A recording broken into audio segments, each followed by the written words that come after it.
নমস্কার বন্ধুরা, welcome to স্বপ্নার kitchen. স্বপ্নার কিচেনে আপনাদের সবাইকে স্বাগত। আজকে আমি আপনাদের সামনে মায়ের কাছে শেখা চিংড়ি মাছের বাটি চচ্চড়ি বানিয়ে দেখাবো। এটা আমাদের বাড়িতে প্রায়শই হয়ে থাকতো।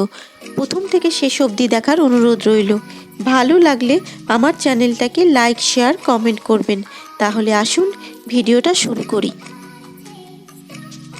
চিংড়ি মাছের বাটি চচ্চড়ি বানানোর জন্য এখানে আমি 500 গ্রাম চিংড়ি মাছ নিয়ে নিয়েছি। চিংড়ি মাছটাকে ভালো করে জল দিয়ে ধুয়ে পরিষ্কার করে নিয়েছি।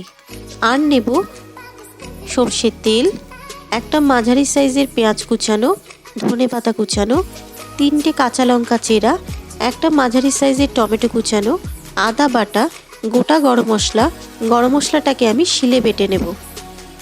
আর নিচ্ছি হলুদ গুঁড়ো, লবণ, জিরে বাটা, শুকনো লঙ্কা বাটা। এবারে চিংড়ি মাছগুলোকে আমি সমস্ত কিছু উপকরণ দিয়ে সুন্দর করে মেখে নেব। প্রথমে দিয়ে দিলাম একটা মাঝারি সাইজের পেঁয়াজ কুচানো, 1 টিস্পুন জিরে বাটা, 1 টিস্পুন আদা বাটা, 1 টিস্পুন হলুদ গুঁড়ো, 1 টিস্পুন শুকনো লঙ্কা বাটা, 3টে কাঁচা লঙ্কা চেরা, একটা মাঝারি সাইজের টমেটো কুচানো, 3 টিস্পুন মতো সর্ষের তেল, স্বাদ মতো নুন, 1 টিস্পুন গরম মশলা বাটা, আর দিচ্ছি ধনেপাতা কুচানো। সমস্ত কিছু দেবার পর এবার ভালো করে চিংড়ি মাছটাকে আমি মেখে নিচ্ছি।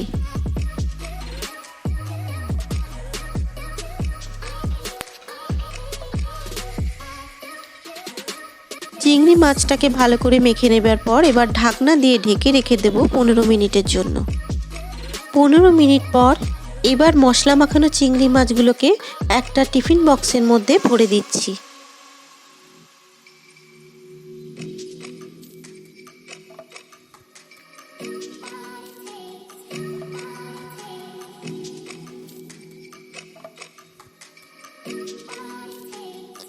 টিফিন বক্সের মধ্যে সমস্ত চিংড়ি মাছ ভরে দেবার পর এবার টিফিন বক্সের ঢাকনাটাকে টাইট করে বন্ধ করে দিলাম। এবারে একটা কড়াইয়ের মধ্যে বেশ কিছুটা পরিমাণে জল দিয়ে দিয়েছি। জলটা সামান্য গরম হয়ে এলে জলের মধ্যে একটা স্ট্যান্ড রেখে টিফিন বাটিটা স্ট্যান্ডের ওপরে বসিয়ে দিচ্ছি। টিফিন বাটিটা বসিয়ে দেবার পর এবার ঢাকনা দিয়ে ঢেকে রেখে দেব 30 মিনিটের জন্য।